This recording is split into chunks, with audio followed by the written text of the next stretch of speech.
Então, com a palavra, o nosso companheiro Alex.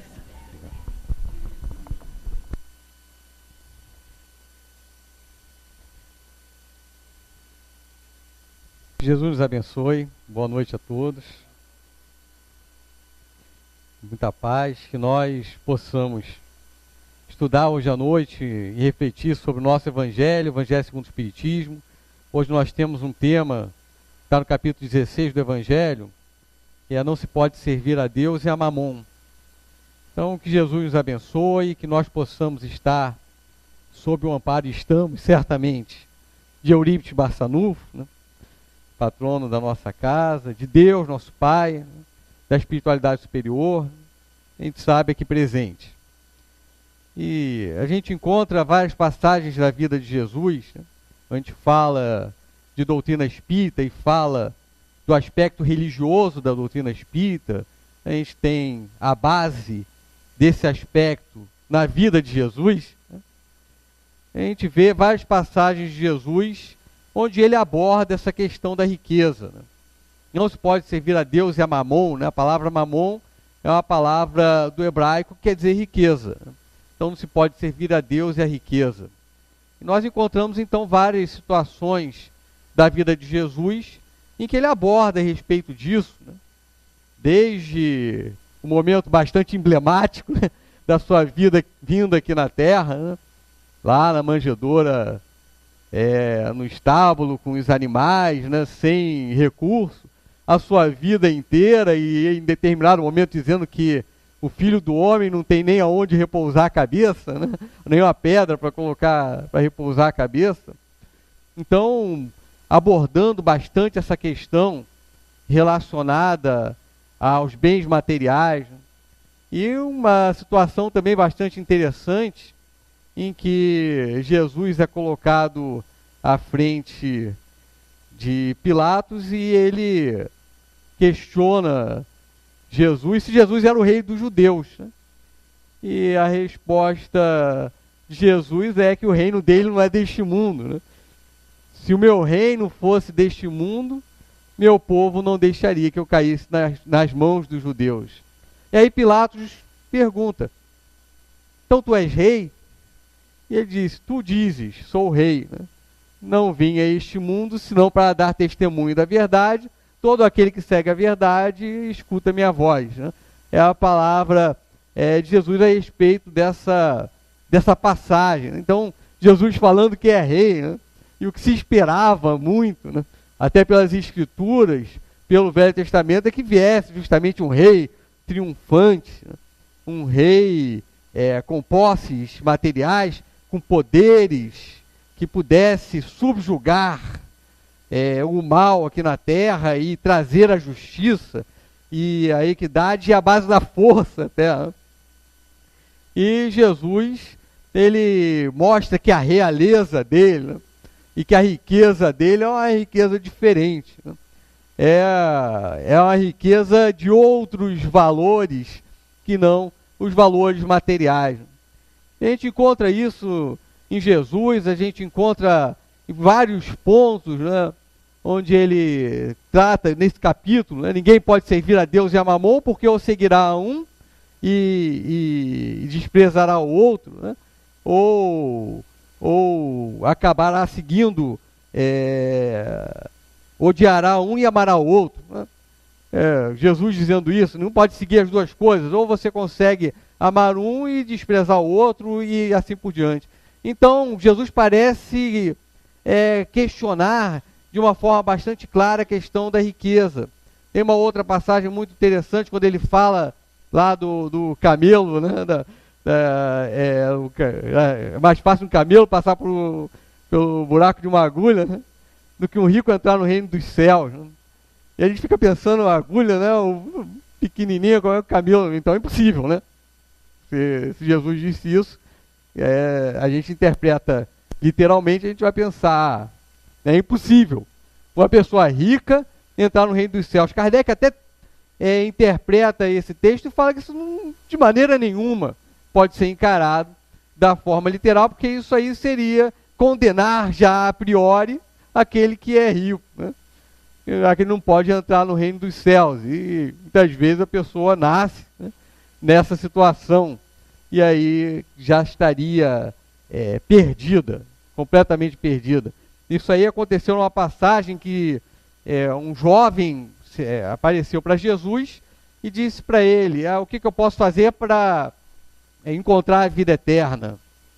E aí Jesus, primeiro ele falou: bom mestre, né, o que posso fazer para encontrar a vida eterna? E Jesus falou: ora, bom só Deus é, né? E disse: faz o que a lei manda. Mas o que eu devo fazer? Não matar, não furtar, não cometer adultério, honrar pai e mãe. E aí Jesus conclui: amar o próximo como a si mesmo. E aí o rapaz falou: mas eu faço isso, né? Eu faço isso, observo isso desde a juventude, o tempo todo.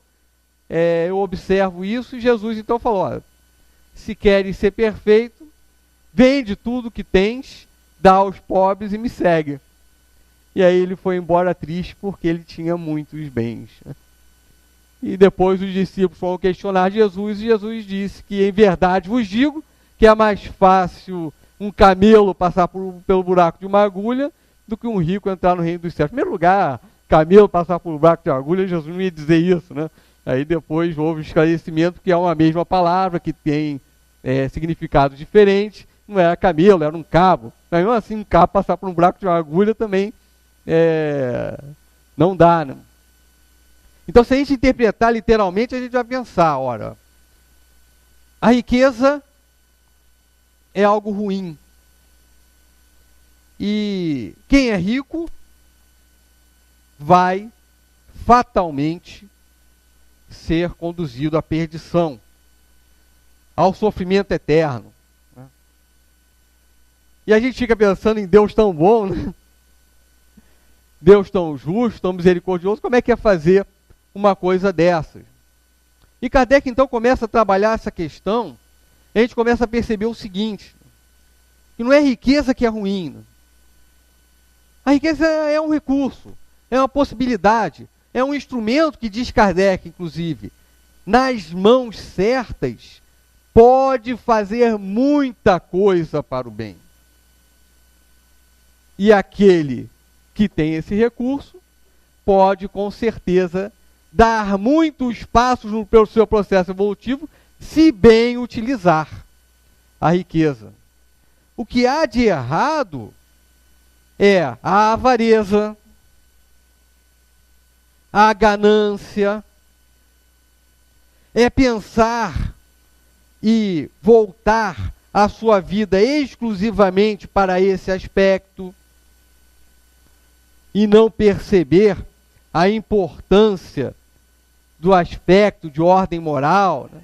Do aspecto dos valores outros, de virtudes que se deve buscar cultivar, né? Diz que às vezes até a pessoa pode nem acreditar nas questões espirituais, mas mesmo assim todos nós entendemos, aqueles que são materialistas e nós que não somos, né? Todos nós entendemos a importância de uma vida em boa convivência, em harmonia, né? Hoje em dia se fala de uma forma bastante generalizada, né? Como o bem faz bem a criatura e faz bem a própria humanidade, né? Como amar o próximo é um fator de cura. E aí a gente está falando de cura sobre aspectos morais do indivíduo e sobre também até aspectos fisiológicos, né? O amor tendo essa característica.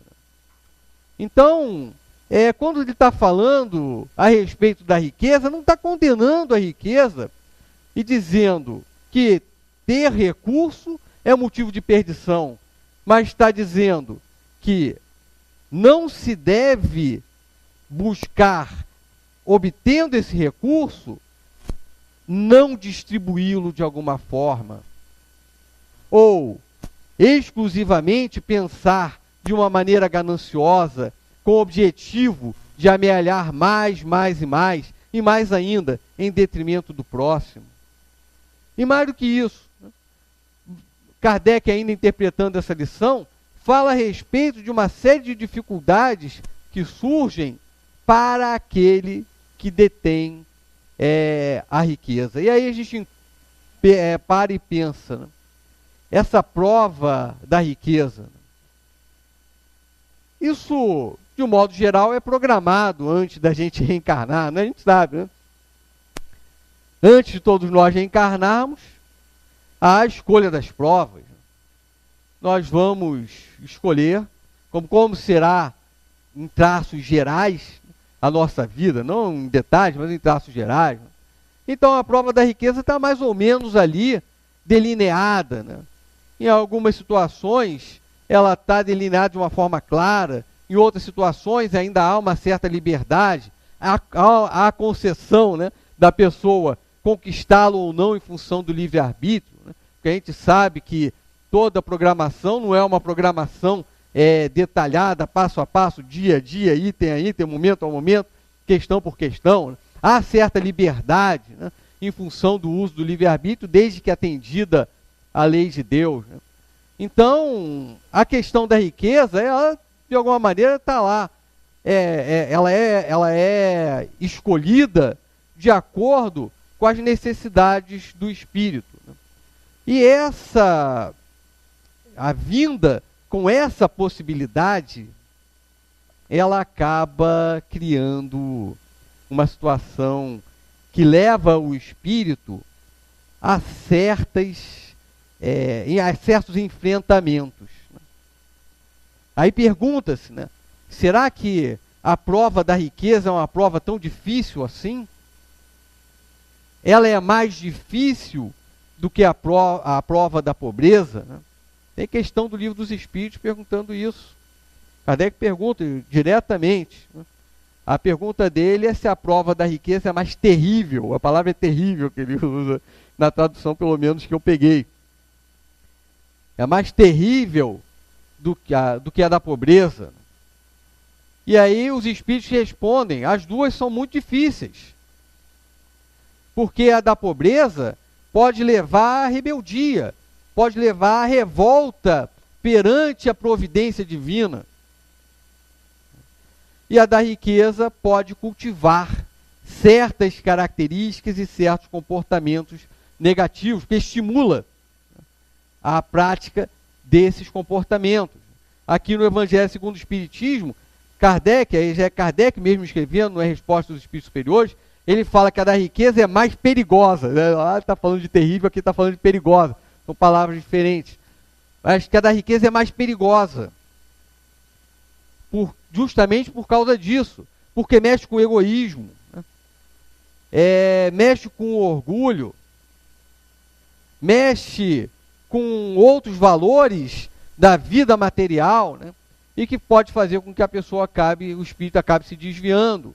Então é uma prova dificílima. A gente tem situações que são narradas por espíritos que deram comunicações mediúnicas, falando justamente da situação da prova da riqueza, e que se prepararam para essa prova. Alguns falharam, outros não falharam, né? Lá no livro Céu e Inferno a gente tem alguns casos de falhas, né? Tem um caso de falha, por exemplo, de um espírito, o nome dele é Felician. Ele reencarnou várias vezes antes em situações em que ele teve a prova da riqueza e que ele perdeu a fortuna ao longo da encarnação. Só que ele, em função dessa dificuldade, ele acabou não resistindo e por fraqueza ele cometeu suicídio. E aí nessa encarnação como Felician, ele passou por um processo de preparação antes de reencarnar, sabia que iria reencarnar com a fortuna, sabia que iria passar por uma situação na vida em que ele poderia novamente perder a fortuna, por motivo de ganância. Ele foi e realizou operações arriscadas, perdeu a fortuna, e aí era o momento então dele tomar caminho diverso do que vinha tomando anteriormente, de não se suicidar. E ele acabou se suicidando. e da comunicação mediúnica. Primeiro ele tenta esconder de Kardec que ele havia se suicidado. Ele havia sido amigo de Kardec, havia recebido Kardec, eram amigos íntimos, e ele tentou esconder na comunicação mediúnica, dizendo que o mundo espiritual era muito misturado, que Honoré de Balzac poderia utilizar aquele ambiente ali para vários estudos, né? E foi falando lá de uma forma muito despreocupada, né? E Kardec então perguntou ao guia do médium: é o Felician mesmo que está se comunicando ali? Porque para mim ele se suicidou. E aí o espírito disse, o guia, né? Ah, é ele sim, só que ele está com vergonha de dizer que se suicidou. E aí Kardec pergunta direto: como foi que você desencarnou? Ah, foi pela morte que eu escolhi e que mais me agradou, né? E aí Kardec foi ali perguntando e questionando ele, até que ele falou abertamente que havia se suicidado, que a situação dele estava muito dolorosa, complicada, pediu muita prece, e falou que aquilo, que ele, na encarnação anterior ele já tinha tido, outras encarnações já tinha tido situações semelhantes e acabou se desviando para o campo do suicídio, e falou que aquilo era uma fatalidade, diante de tudo que ele, todas as possibilidades que ele tinha. E Kardec admirava, porque dizia que era uma pessoa gentil, era alguém que era de bom relacionamento, de bom caráter, mas quando chegou na hora da prova ali, ele falhou. E Kardec então esclareceu para ele: olha, muda essa palavra, fatalidade não houve não. Não coloque isso na conta do destino, nem na conta de Deus. O que houve foi fraqueza tua. Se você tivesse fé, se você esperasse um pouco mais, se você vencesse aquela situação que apareceu para você num determinado momento, você com certeza teria dado grandes passos na sua vida espiritual, no seu processo evolutivo. E precisava apenas de um pouco mais de paciência, que ele acabou não tendo. Então, não fale de fatalidade. Então, um companheiro que teve toda uma preparação para reencarnar com a riqueza por causa de uma determinada necessidade. E aí um outro caso já de sucesso que a gente encontra no Céu e Inferno é o caso da Condessa Paula, que era uma companheira Condessa, desencarnou com 36 anos, então Kardec fala, jovem, rica, bela e poderosa. E ela desencarnou em 1851, mas antes ela pegava e tinha recursos materiais, ela pegava esses recursos materiais e ela ia para locais onde existiam pessoas em situação de sofrimento, ia lá e amparava, e as pessoas a viam e recebiam, e ela dava os recursos materiais e dava também conforto para essas pessoas. E ela fala o seguinte lá no Céu e Inferno, que por ser casada com um homem bastante poderoso, né, e que tinha lá uma certa necessidade com relação à vida social, né, e tinha que fazer recepções e essas coisas, que ela, por uma grande capacidade na organização desses eventos, ela conseguia fazer eventos melhores do que as outras do meio social dela fazia, com menos recursos, com metade dos recursos, e a outra metade ela pegava e levava, botava vestes simples, não vestes de condessa, e ia lá para as regiões onde as pessoas estavam numa situação de penúria e levava lá todo o conforto.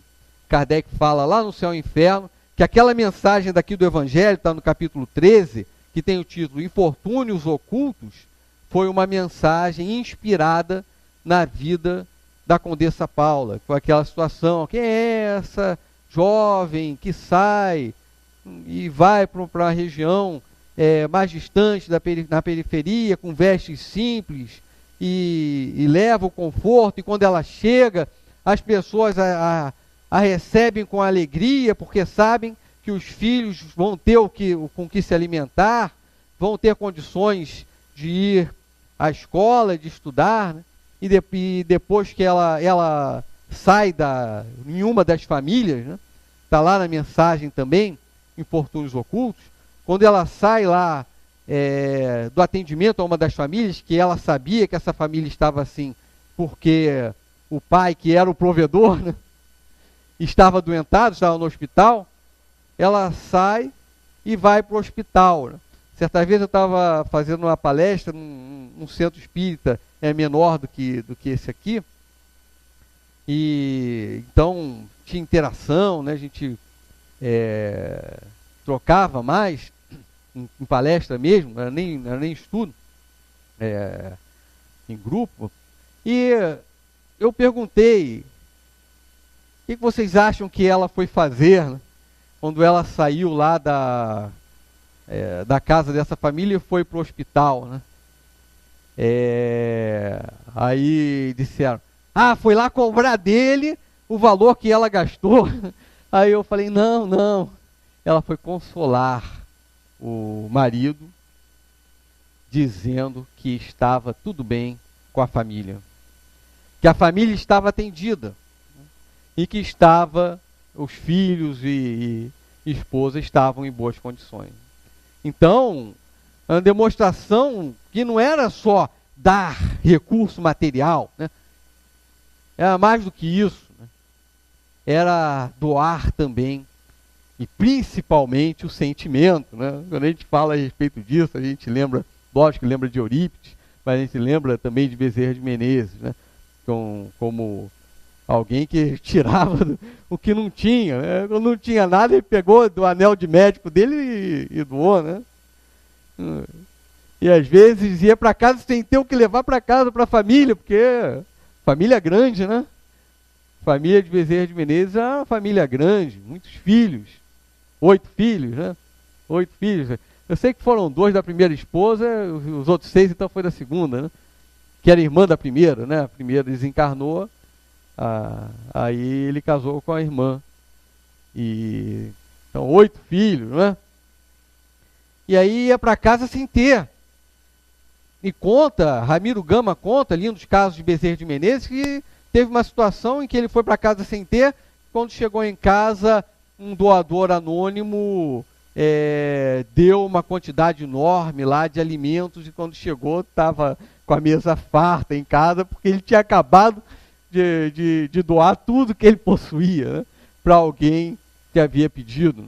Então é algo assim, né, que a gente fica imaginando, um espírito que estava, aquela coisa lá do rapaz lá de Jesus, ó, você ama o seu próximo, você honra seu pai e sua mãe, né? Você não furta, né? Você não mata ninguém, não comete adultério, né? Então agora vende tudo que tem e dá aos pobres, né?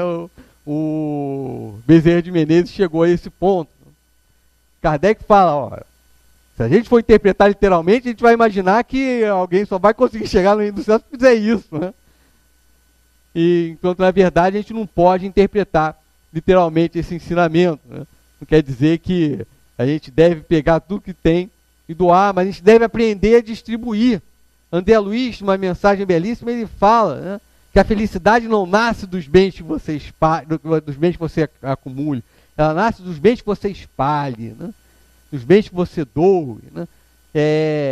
A receita de vida melhor será sempre melhorar-nos, através da melhora que venhamos a realizar para os outros. A vida, diz André Luiz, é dom de Deus em todos, e quem serve só para si, não serve para os objetivos da vida. E aí ele vai falando lá a mensagem dela, depois ele dá uma lição forte nos espíritos encarnados. Não julgue que semelhante ensinamento seja unicamente para você que se encontra na Terra. Se você acredita que os chamados mortos estão em paz gratuita, o engano é seu, porque os mortos, se quiserem paz, que aprendam a sair de si mesmos e a servirem também. É o ensinamento. Então é doar, é distribuir, né? É essa que é basicamente a lição. Então Jesus, ele pega lá vários ensinamentos, quando ele fala lá do homem, lá no celeiro, né? O homem, o avaro, né? Ele acumulou uma quantidade, conseguiu lá realizar a colheita, tinha muitos alimentos, e aí lotou os seus celeiros. Né? E de repente ele chegou e falou, ó, eu vou, não tem nem mais espaço onde colocar os meus recursos. Eu vou derrubar todos os meus celeiros, construir muito maiores, enchê-los todos, e depois eu vou beber, vou comer, vou me regalar, vou descansar. E aí então, lá vem o ensinamento, insensato, esta noite mesmo te tomarão a vida. Então, se nós interpretarmos literalmente, é uma apologia à imprevidência. Né? É uma apologia à imprevidência. Se de um lado não se deve ser avaro a ponto de amealhar para si e não pensar nas necessidades do outro que está ao nosso lado, nos pedindo, né? Necessitado, né? Não ser indiferente diante da necessidade do próximo, também não há um ensinamento que diga, seja imprevidente, seja perdulário, seja pródigo, gaste tudo, acabe com tudo. Né? Não é isso, não se fala disso. É lógico que se pode ser e se deve ser previdente, sim. A questão só é o pensamento que existe por trás. Né? Se é um pensamento de ganância, se não há um equilíbrio entre a busca pelas necessidades materiais e a busca por outros valores, como são importantes os valores espirituais. Então Kardec, ainda trabalhando sobre isso, ele fala da riqueza. Não for a riqueza, ela como recurso, se bem utilizada, como utilizada pela Condessa Paula, né? Se bem utilizada, ela pode fazer com que haja grande progresso intelectual no nosso planeta.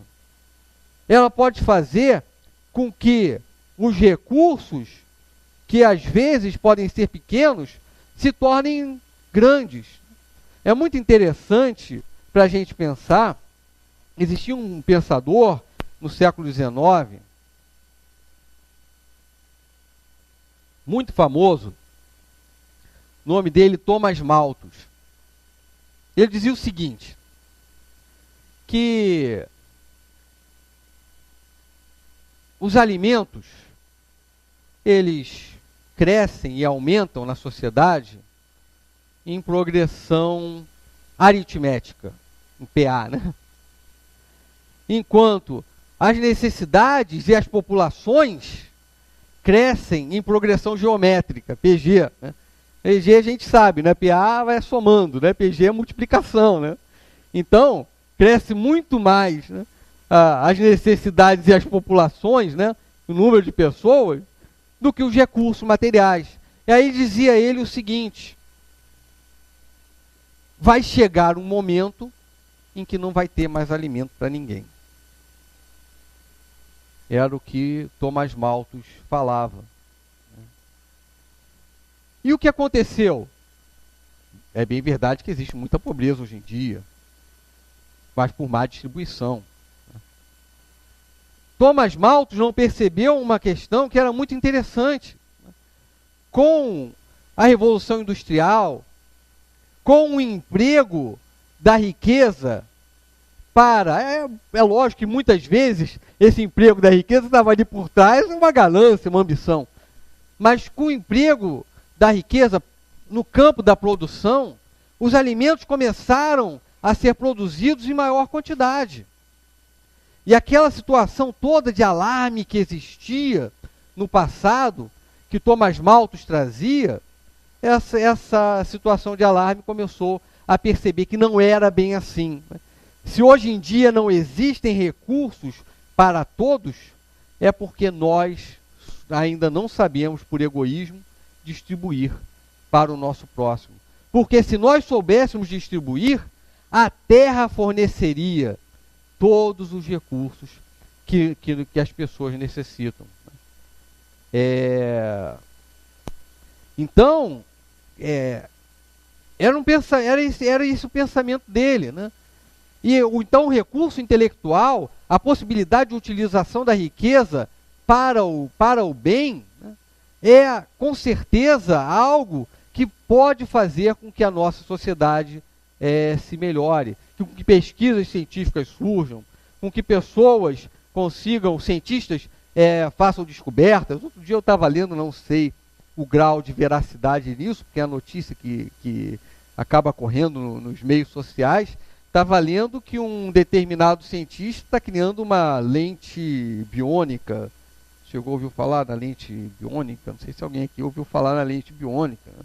A pessoa, uma lente que vai ser colocada, diz que será colocada no mercado daqui a alguns anos, que vai conseguir, a pessoa vai corrigir para sempre o problema de visão, de miopia, etc., né, que tenha, né, sem a necessidade de cirurgias e sem a necessidade de haver uma evolução no problema, a miopia aumentar de grau, né? E mais do que isso, essa lente biônica permitiria, pelo menos está na reportagem, eu estou falhando por não estar citando a fonte, né? Porque eu não lembro a fonte. Mas que fala o seguinte, que se alguém enxerga detalhes de um relógio a 3 metros, com a tal da lente vai conseguir enxergar 9 metros. Né? Então, verdade ou não, né? Fica aí para a gente pensar como o recurso material, se bem utilizado, ele pode com certeza ser útil para a humanidade, para resolver determinadas necessidades que a humanidade possua. Então são algumas colocações, né, pensando bastante a respeito, refletindo bastante a respeito de Jesus, né? A gente volta a dizer, não é que seja contra a riqueza, mas é sim contra a avareza, contra a ganância, ou a dificuldade que é a pessoa administrar uma vida material com a posse da riqueza. Né? É uma dificuldade imensa. Né?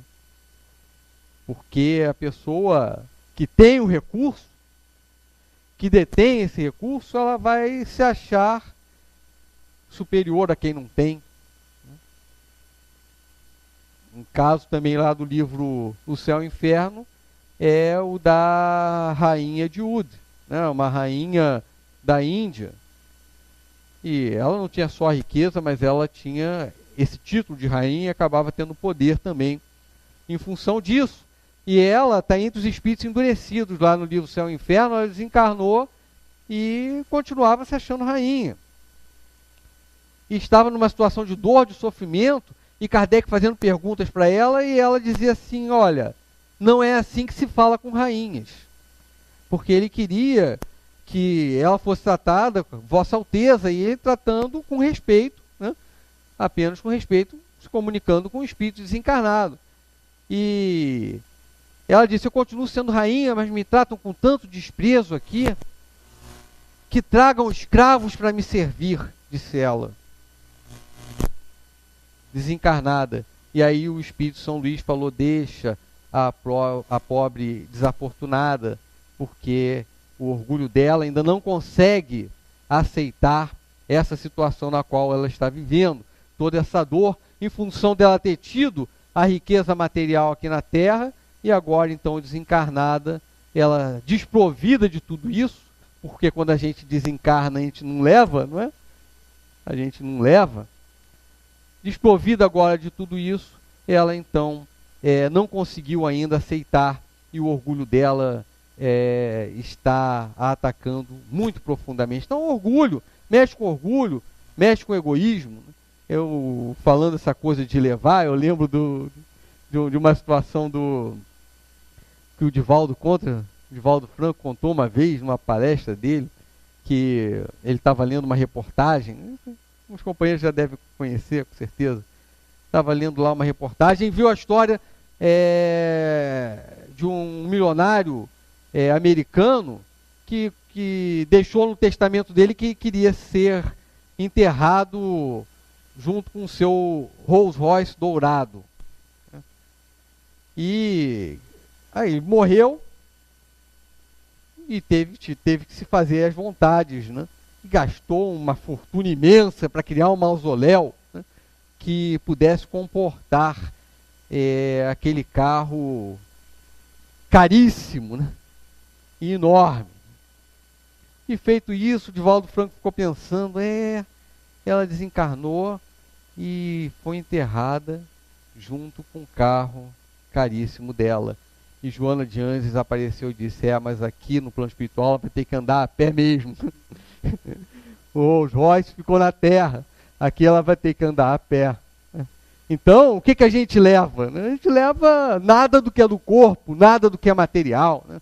A gente leva tudo o que é do espírito. Mas, se fosse uma condenação da riqueza, né, por completo, a gente vê Jesus em outras situações ao lado da riqueza. Aquele caso famoso, né, de Zaqueu, também está aqui no item 4 do estudo de hoje. Zaqueu, quando Jesus estava lá passando pela cidade, Zaqueu era um publicano. Publicano era um homem de má vida, né? Homem de má vida, né? Porque lá eles faziam tudo questão religiosa, tudo era controvérsia religiosa, tudo era motivo de discussão religiosa, né? Então ele era uma pessoa de má vida porque ele era um coletor de impostos, né? E publicano, né? Coletor de impostos, e ninguém queria pagar imposto, né? Muito menos lá naquela época, né? Hoje em dia a gente vê os nossos impostos, mas isso já é uma questão diferente, que não vale discorrer sobre ela. Mas no passado, naquela época, os impostos eram os romanos, que eram um povo dominador e conquistador, cobrando impostos sobre o outro povo, que era o hebreu, né? Então era uma quantia que era retirada dali, daquele povo, para ser levada, do povo hebreu, para ser levada lá para Roma, né? Então nem retornava para eles nada, né? E com isso eles eram tidos como pessoas de má vida. O publicano, embora sendo hebreu, ele era justamente essa pessoa que coletava impostos. E Zaqueu tinha essa função, ficou muito rico, né? Muito dinheiro, e soube que Jesus ia passar pela cidade. Jesus era uma personalidade notória, né? Ele resolveu ver Jesus, logo ele era pequenininho, Zaqueu. E aí ele não conseguia ver a multidão, ele subiu numa árvore, né? Um sicômoro, muito bem. Subiu e ficou lá olhando para ver se conseguia enxergar Jesus. E Jesus falou: desce, Zaqueu, desce daí, porque hoje mesmo você vai me receber na tua casa. Olha, se Jesus fosse condenar a riqueza, não desce nada, Zaqueu. Zaqueu vai para o inferno, Zaqueu. Zaqueu, você vai sofrer eternamente, Zaqueu. Não, desce, hoje você vai me receber na sua casa. E aí então Zaqueu desceu, foi lá para casa, Jesus foi para a casa dele, né? E aí as pessoas diziam: mas ele é um homem de má vida, né? Jesus ali com um homem de má vida. E aí então Zaqueu disse para Jesus espontaneamente: metade de toda a fortuna que eu tenho, vou doar aos pobres. E se tiver alguém que tiver alguma queixa de mim, e que eu tenha prejudicado de alguma forma, eu darei a ele o quádruplo do que ele disser. E aí Jesus disse que aquela casa havia encontrado a vida naquele dia, a vida eterna naquele dia. Então, é um ato de desprendimento, né? A atitude de Zaqueu, né, é um exemplo que mesmo alguém que taxado exteriormente como uma pessoa de má vida, né, pode até ter atuado em determinado tempo, em determinado momento da sua existência material, prejudicando, e ele pode ter prejudicado, ele levantou ali essa hipótese, ele falou, ó, se eu tiver prejudicado alguém do quadro, que pode ter atuado até em determinado momento da sua encarnação, prejudicando o seu próximo, ele pode, a partir de determinado momento, tomando uma resolução, transformar a sua própria vida. Então, isso é algo, não é apenas a gente fica pensando, foi um fato relacionado à riqueza, né? Um homem com recursos materiais. Isso serve para qualquer situação. Se eu fiz algo errado na minha vida, e fiz,